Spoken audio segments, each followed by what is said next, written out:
In this video, we're going to look at homeostasis, which can seem complicated, but really is just a process of maintaining a stable internal environment. If you think about one of the cells in your body, it needs certain conditions for it to be able to function properly. For example, it can't be too hot or too cold, it can't be too acidic or too alkaline, and it's going to need a good supply of things like glucose and water. To achieve all of this, our body regulates everything, and makes sure that everything's kept around the right levels. That said, we don't keep everything exactly constant. For example, our temperature and glucose levels do fluctuate, but only within small bounds. As for a definition, we can say that homeostasis is the regulation of conditions inside the body to maintain a stable internal environment, in response to changes in both internal and external conditions. Now, this last bit, about being in response to changes in both internal and external conditions, just means that we can maintain our internal environment even if changes are taking place outside of our cells. For example, if we walk out in the snow, or we run in the Sahara Desert, we can still keep our cells at 37 degrees by regulating our body. To do this, our body uses automatic control systems that can basically recognize when there's a change from optimal conditions, and then send a signal to reverse that change, so that the levels go back to normal.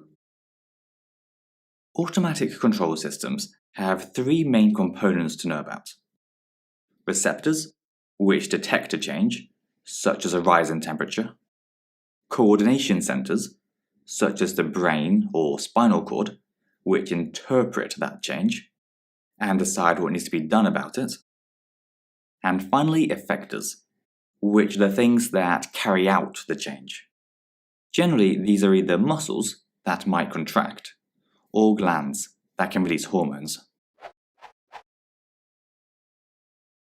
A problem though is that these three components might be in different parts of the body, so we need some way to send signals between them. And this is where the nervous and endocrine systems come in. We'll look at each of these in more detail in the next two videos.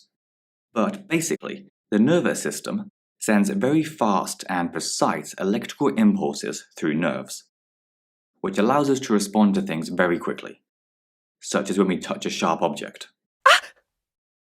The endocrine system, meanwhile, relies on hormones. These are small chemicals released into the bloodstream, and although they travel throughout the entire body, they only affect certain cells that have the right receptors. The thing to remember is that the endocrine system is generally slower, longer lasting, and more generalized than the nervous system.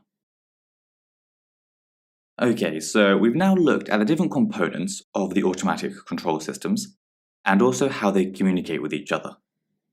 The last thing we need to consider is how these systems actually work in real life. The mechanism is called negative feedback, and it's actually pretty simple once you understand it. Basically, whenever the level of something gets too high, like the level of glucose in our blood, negative feedback acts to decrease it again, to return it to normal. But let's say that the glucose, or whatever it is, gets decreased too much, and the level is now too low. Well, negative feedback will just increase it again.